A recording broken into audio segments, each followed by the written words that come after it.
Նիկոլ Փաշինյանը ազգային ժողովի ամբիոնից եւս մեկ անգամ հայտարարեց, թե ինքը պատրաստ է ստորագրել Ադրբեջանի հետ խաղաղության համաձայնագիր։ Իմ տրամաբանությունն այն է, որ նույնը պետք է հնչի Ադրբեջանից, որովհետև այդ թուղթը 2021-22 թվից հետո այսպես թե այնպես համատեղ աշխատանքի արդյունք է։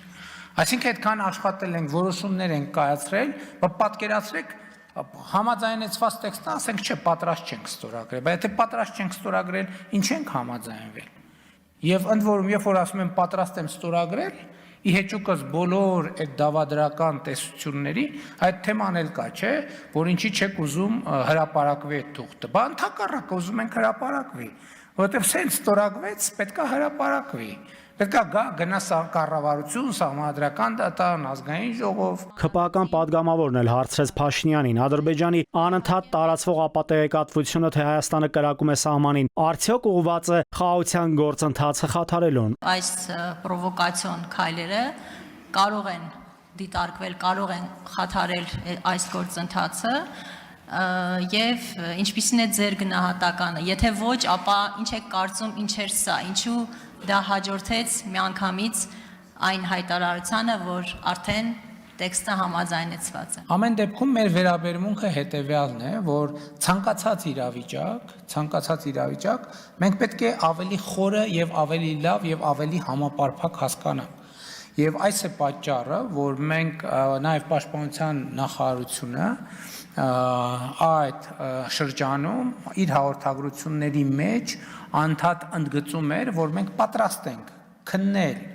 բոլոր այն կոնկրետ դեպքերը, որոնց վերաբերյալ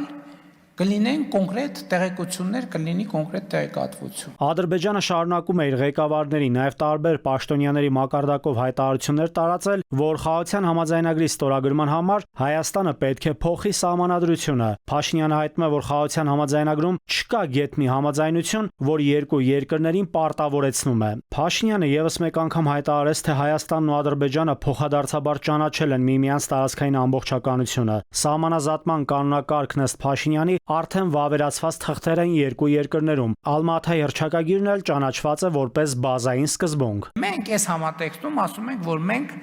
Ղարաբաղյան շարժումը մենք մեր կողմից չենք շարունակում։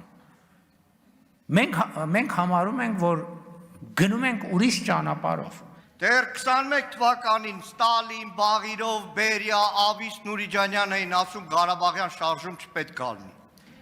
Հետո Սուսլովներ ասում չպետք է լինի, Կևորկովներ ասում չպետք է լինի, Էլչիբեյը, Մութալիբը, այսպես ասում են, բայց Ղարաբաղյան շարժումը կար։ Հիմա եկեք, եթե մենք էլ տենց փորփրենք, գնանք 88 թվականին եւ 90 թվականին Ղարաբաղյան շարժման վերաբերյալ դաշնակցության դիրքորոշումները հələ բացենք նայենք։ Մենք մի հատ տեսնենք, թե ինչի մասին էր այդ դիրքորոշումները, պաշտոնապես արձանագրված։ Ըստ Փաշինյանի, սահմանային միջադեպերի նկատմամբ վերաբերմունքը բանաձևն էլ պետք է փոխել։ Նա հայտարարեց նաև, թե իրենք Ադրբեջանին առաջարկել են սկսել խորհրդակցություններ ոչ միայն հրապարակային, այլ նաև դիվանագիտական խողովակներով։ Նաիրի Մուրադյան, ժամը լրատվական։